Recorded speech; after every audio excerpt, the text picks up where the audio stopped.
My name is Akbar Imhotep, and I'm a storyteller. I often tell people that I cut my storytelling teeth at the wren's nest.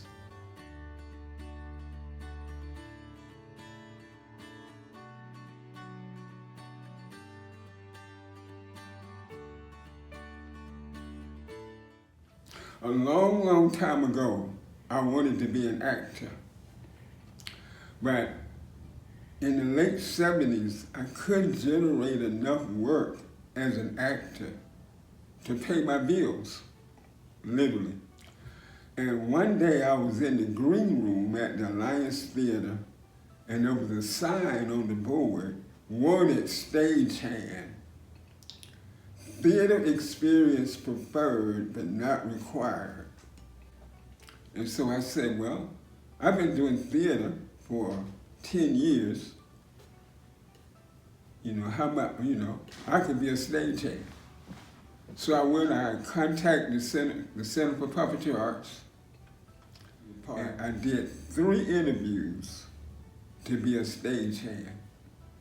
And for this particular thing, it was to travel with the puppet show and help to move the props and the puppets in and out and to help set up the stage. So I did that first 6-week tour, and then while we were touring, I asked the puppeteers to let me come up on the bridge to hold the puppet. And when I went up on the bridge and held the puppet, it's like I immediately understood that what I was doing was acting through the puppet. So it was just a continuation of what I've been doing. Well, I had to let them know I was interested. Then I went to like a month-long training, and then I toured for 2 years. And after 2 years, I became a resident puppeteer. And then after 4 years, my job kind of faded out. And I was working with an after-school program. And I ended up at the wren's nest. But I had never thought about being a storyteller until my puppeteer friends suggested that it was something I could do.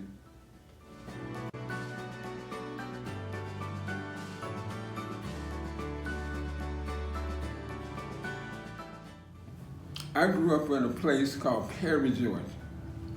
And I say that lovingly because Perry is the county seat of Houston County. I had an uncle named Charlie Lee West. He was always Uncle Lynn to me. But from the time I was a little boy until I was while I was in undergrad school, my uncle told stories to me just like he had when I was 5, 6, 7, or 8. So I was sitting right out there on that porch, and Valerie Boyd was interviewing me, and we talked a long time. And Valerie asked me, she said, Akbar, how did you get into storytelling? And I said, oh, I was an actor, and I did this, and then I did puppetry, just like I'm telling you now. And then it hit me that the real reason I was in storytelling was because of my uncle. My uncle put stories in my head from the time I was a little boy until I was a young man. So between my uncle and even leaving graduate school to become an actor and writer and doing puppetry for 6 years, backing into storytelling, I think it begins with my uncle.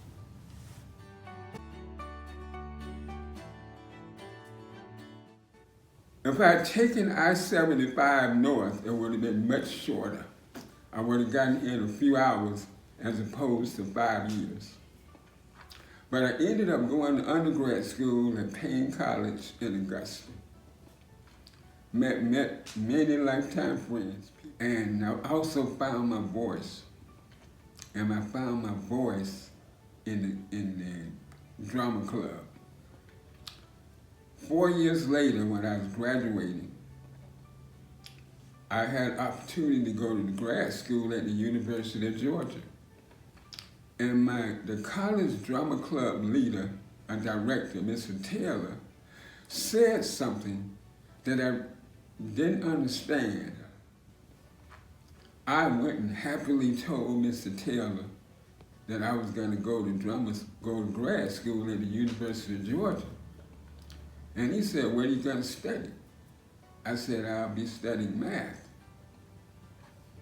And instead of Mr. Taylor congratulating me, he said, "I think you're making a mistake." Now really that kind of caught me off guard and surprised me. But years later, I realized that Mr. Taylor knew something about me, or had seen something in me that I didn't know I had. And so I went to the University of Georgia, met theater people, even though I was in math. And somehow, miraculously, I ended up at Georgia Tech. And in the summer of '76, I saw an announcement in Creative Loafing about a theater camp at Spelman. And it was something I knew I had to do. And so I did it. And that theater camp put me back on my destiny. I had a wonderful time, really enjoyed it, and met a woman or a young lady named Andrea Watley. And Andrea said to me, "Akbar, my cousin is coming to town and he's gonna start a theater camp. You need to audition."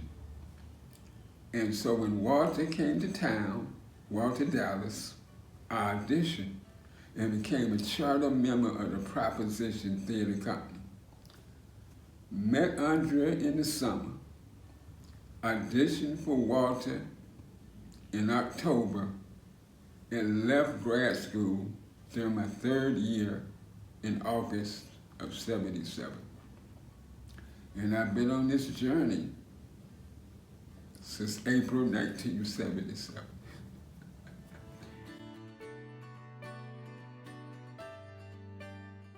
I worked for Walter. I somehow ended up at the Center for Puppetry Arts. And after my Center for Puppetry Arts work, the only work I had was working with the after-school program. And one day in late September 1985, we brought the children over here for a tour. I've probably done 4 storytelling jobs, but I had business cards. So I gave Karen Kelly, the assistant director, my card. And told I was a storyteller, gave her my card. And so when she would call me for work, I was available because the only work I had was the after-school program that started at 4. So I could come to the Wren's Nest almost any time they called me for the next year.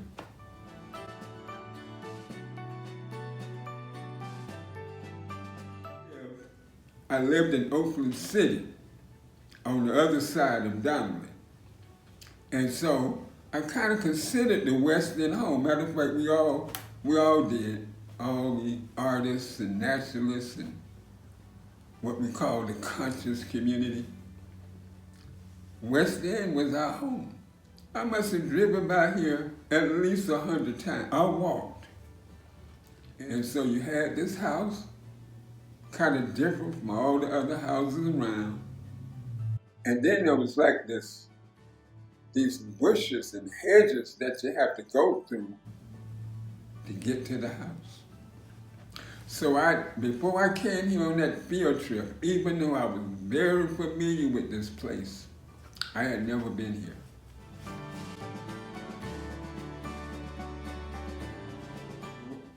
I don't even think I knew what it was called.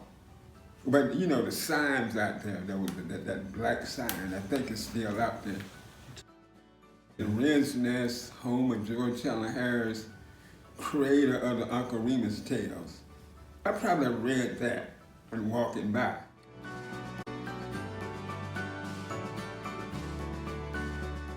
at the Center for Puppetry Arts, we had adapted some of the stories into a puppet show. And I had done that show. That was my introduction to the Uncle Remus tales at the Center for Puppetry Arts. I mentioned my uncle. My uncle told us like stories about when my mama was a girl and when he was young and how things were in the not so good old days. Mr. Best told us, and me in particular, Bible stories. And I had another cousin named Willie C. who told stories when we'd be working.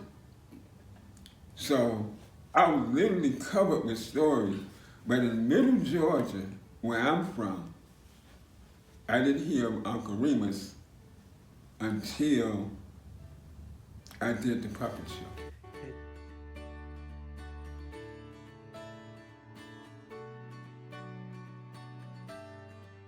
I'd actually read some African folk tales that were similar, but I know my uncle didn't tell us folk tales, Mr. Best didn't tell us folk tales, and Willie C. told Master John tales. So I had not come across a Brer Rabbit or a Brer Fox or a Brer Bear in my childhood.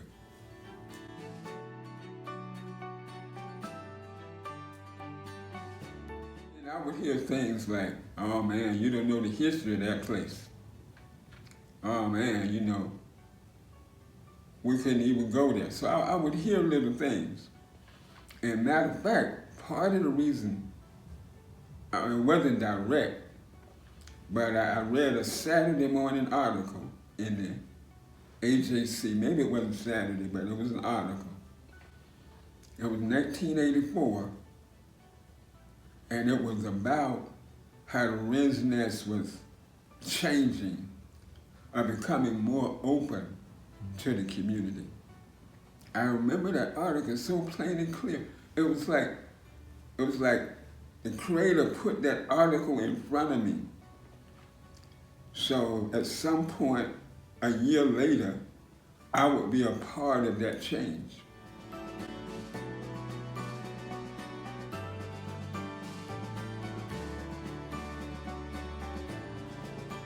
I don't think I've had any reluctance. Even with the guy on the radio, there used to be a talk show guy called, I think he called himself Rap for Being Healed. And Rap for Being Healed would call me Uncle Remus, because I told stories at the Wren's nest. And at first I was like, why this Negro calling me Uncle Remus, right? I'm Akbar and stuff. So I said, okay, call me Uncle Remus, it's all right. I'm going over there tomorrow and tell stories. So that bothered me at first, but then it didn't, because I realized that Ralph was gonna call me that no matter what. And so, no reluctance. I did have a little reluctance to tell the Tar Baby. And it wasn't about the images in the Tar Baby. It was because everybody that came here knew it. And I'm just learning this craft, and I didn't feel comfortable telling people a story they already knew.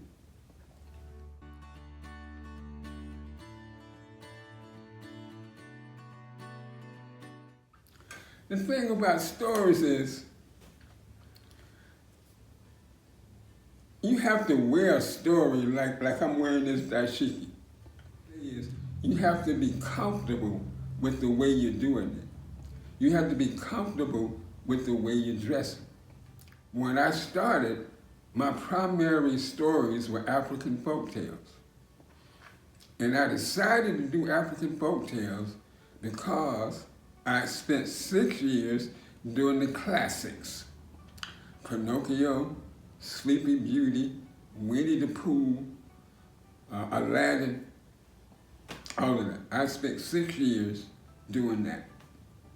And so I said, as a storyteller, I want to bring something different. So I decided to do African folktales. And then, what would I wear? What would I wear? Would I wear a suit and tie? Would I wear overalls? Would I just put on a shirt and some pants? I said, no, I'll just wear simple dashiki. So my look, my clothing, the type of stories that I tell was set when I came to the Wren's Nest. So then, at first, I didn't tell the Uncle Remus stories.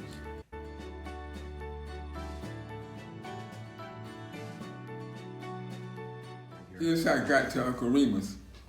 Madeline Ramey, the executive director at the time, gently said to me one day, very gently, she said, Akbar, when are you going to tell some Uncle Remus tales? And I said, soon, I got to learn something. And so I ended up going, they sent me on a specific project, not to add Uncle Remus to my repertoire, but to find African folk tales that were similar to the Uncle Remus tales. And the very first one I found was a story called The Smart Turtle. And the essence of The Smart Turtle was the turtle has messed up the corn. The villager gets the turtle, takes it back to the village, and says, he's messed up our corn. How shall we punish him? So, long story short, no matter what they say to do to him, he said, do it, just don't throw me in the river. And finally, somebody said, wait, throw him in the river. They throw him in the river. And he splashes around and comes up. And believe it or not, I'm not exaggerating, I'm not cutting in and add anything on my own. He says, didn't you know I was born and bred in the riverbed? Smart Turtle, I'm trying to remember the country, might be from Angola. First cousin to the tar baby. Matter of fact, I even did a whole presentation of some of those African folk tales that were almost direct parallel to the Uncle Remus tales. And after that, I really didn't have a problem up front. But after that, when I found all those stories, there's a story called Brer Rabbit's Riding Horse.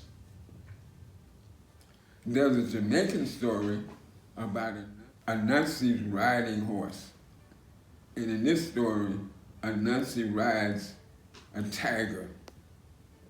In the African version, and I get the animals mixed up, it's basically the same story, the same process, it's just that the characters change. Africa, Jamaica, Atlanta.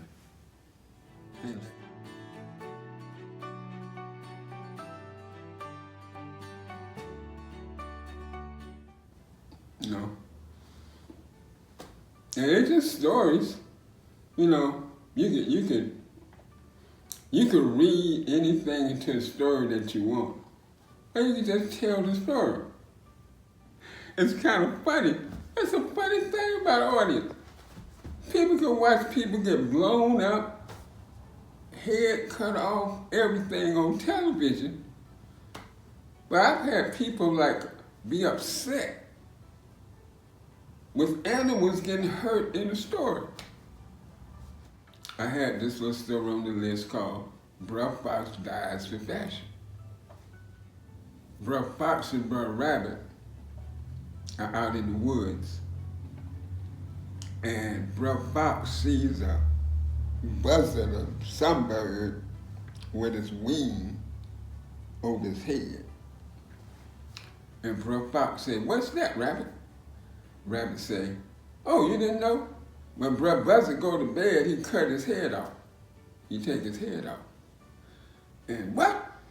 When Brer Buzzard go to bed, he takes his head off. And so when Fox goes back home, he says to his wife, you know, I've been sleeping out of fashion. When I go to bed, I want you to take my head off. His wife said, what? I want to be in fashion. I want you to cut my head off. She said, you don't want me to cut your hair. Woman, I told you, I gotta be in style. And so long story short, she does what Brer Fox asked her to do. And so the next morning, Brer Fox's head on the floor. Brer Fox and Rabbit come over to the house. Brer Fox, come on, let's go. And Miss Fox said, Brer Rabbit, what you did to my husband? What you talking about? Come on here and see for yourself. But Brer Rabbit, he goes in the house and sees Brer Fox's head on the floor. And Brer Fox in the bed. And this is what Brer Rabbit said. Oh, Brer Fox, he dead, but he died in style.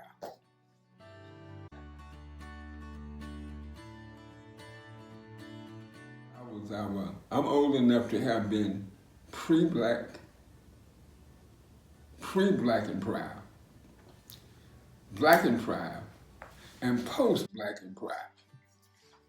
And so I can remember a time when bad, being black, being called black, was almost fighting words, okay?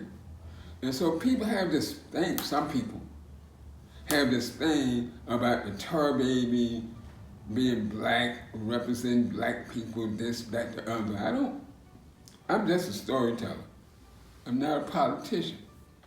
Now I'm aware of images and the things that I want to communicate or not communicate. But when I found that African folk tale that was a direct parallel, and several others, not direct parallel, but the same kind of motif, or the same kind of resolution, I had no problem at all with the tar baby.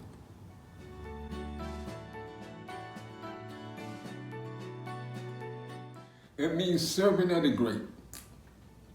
I add the servant part because we learn that our names gives us something to aspire to. Me saying my name is Akbar don't mean I'm great. I can strive to be great. And Imhotep is one who comes in peace.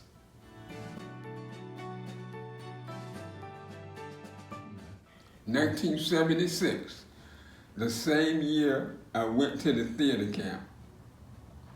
It was like I became a whole nother person. And I did. I'm studying, trying to figure out how I'm going to understand complex analysis, real analysis, statistical analysis, and all the theorems seem the same, but I could never get it all right. And it came down to, will I spend my life talking with other people, a handful of people who are interested in this area of math, and this area of math, or would I spend my life talking to the world? And I chose talking to the world.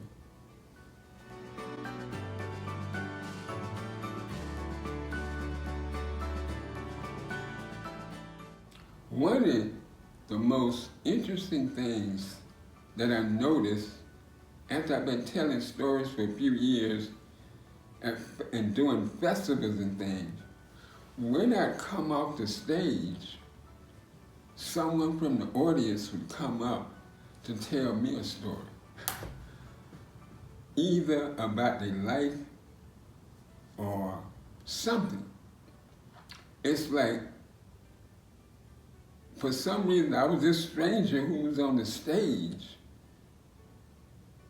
but they just had to share a story with me. That's always amazed me.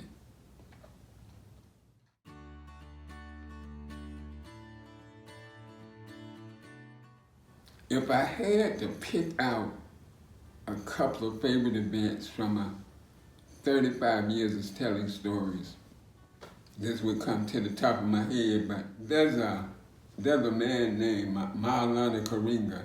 He's the creator of Kwanzaa. And I've had the opportunity to share the stage with him twice. The first time I had an opportunity to share the stage with him, the part that the sponsors of the program wanted me to do, he said, oh, well, let me do that. I'll do that. You do the other part. And then, a few years later, the University of Georgia had me on the program, and he was on the program too. And that really meant I got, not only did I get to share with him, but I actually did a poem. And I wish I'd had a recording, because he said, Brother Akbar's poetry speaks to the people. That's a favorite. It's almost hard to, because there really been no unfavored experiences. There's nothing I love more than going into a room full of strangers, mostly children, and after I do my story chant, feel connected with the audience.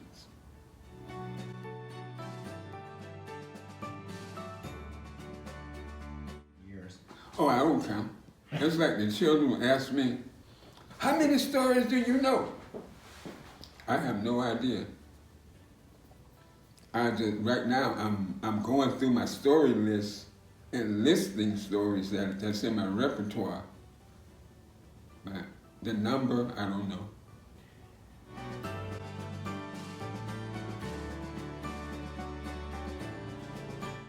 I think they are a wonderful volume of work. One. Two, I'm glad Joel Chandler Harris recorded them. And see, he didn't just, that book, all of the book, all 9 or 8 of them, are not just a book of stories. It's a world of stories. And what I say about that is, he creates this literary situation where he has this little boy, night after night, go talk to Uncle Remus. So I've often said there are 2 worlds, but there are actually 3. There's the world of the little boy. He's there visiting his grandmama. There's a shack out back for Uncle Remus's world. And then Uncle Remus introduces him to the world of the critters. And he maintains that literary situation throughout 9 books. So much so that the little boy that's in the first story, by the time we get to the 7th or 8th book, that little boy is bringing his sons to hear Uncle Remus. To me, that's the story behind the story. The stories are wonderful in and of themselves.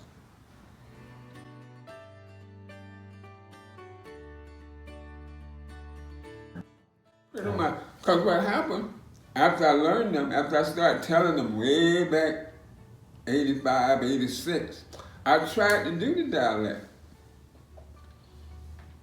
And I had to explain every other word. So personally, I couldn't comfortably tell a story where I was using words that meant nothing to the audience. So I hated stopping the story to say, oh, this means that. This is the way they used to say it. But some people love the dialect. Most people don't understand it.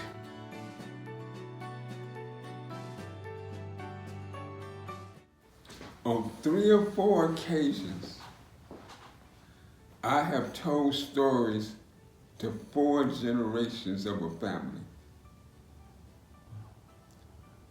The child, the mama, the grandmama, and the great-grandma. And one day out there, we used to have benches out there where that garden is now. And I told stories, and the lady came up to me and she said, I want to introduce you. This was like the grandmama. The grandmama said, you know, this is my daughter and her child, and this is my mother. And she has the Brer Rabbit Tales book that her parents read to her. This is 4th generation, right? And the lady had the book that she had, the great-grandmama had the book that she'd had as a child. And I went to touch it, she said, oh. So that's happened 2 or 3 times. 4 generations of people that are familiar with the Brer Rabbit Tales. The other thing, right here in this place, I've told stories to people from everywhere. Australia, England, New Zealand, definitely every state in the Union. And how I know I've done that? In 1986, probably less than a year after I've been telling stories over here, in general. And the Walt Disney people sponsored some kind of contest for the 40th anniversary of the release of Song of the South. And so they had someone from every state in the Union here in Atlanta to visit the Wren's Nest. And as a young storyteller, or a new storyteller, I got to tell stories literally to people from all over the country. And that's the other thing too. On the Saturday storytelling, we may have somebody from California or Jonesboro. Our audience will go from Jonesboro to somewhere in Australia.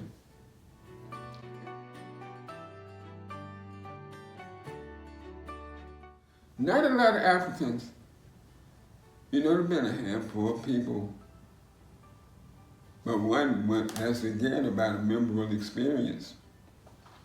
One day we had some kind of event going out in the garden, and I had just finished up. Now, I probably done about 2 or 3 sessions, and we were wrapping up.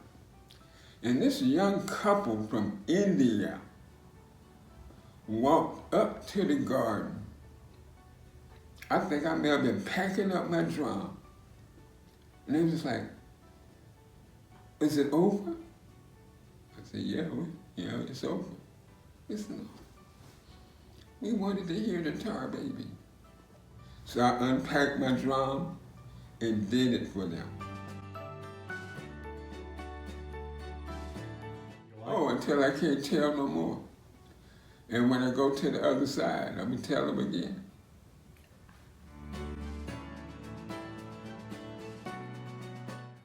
Thank you for inviting me.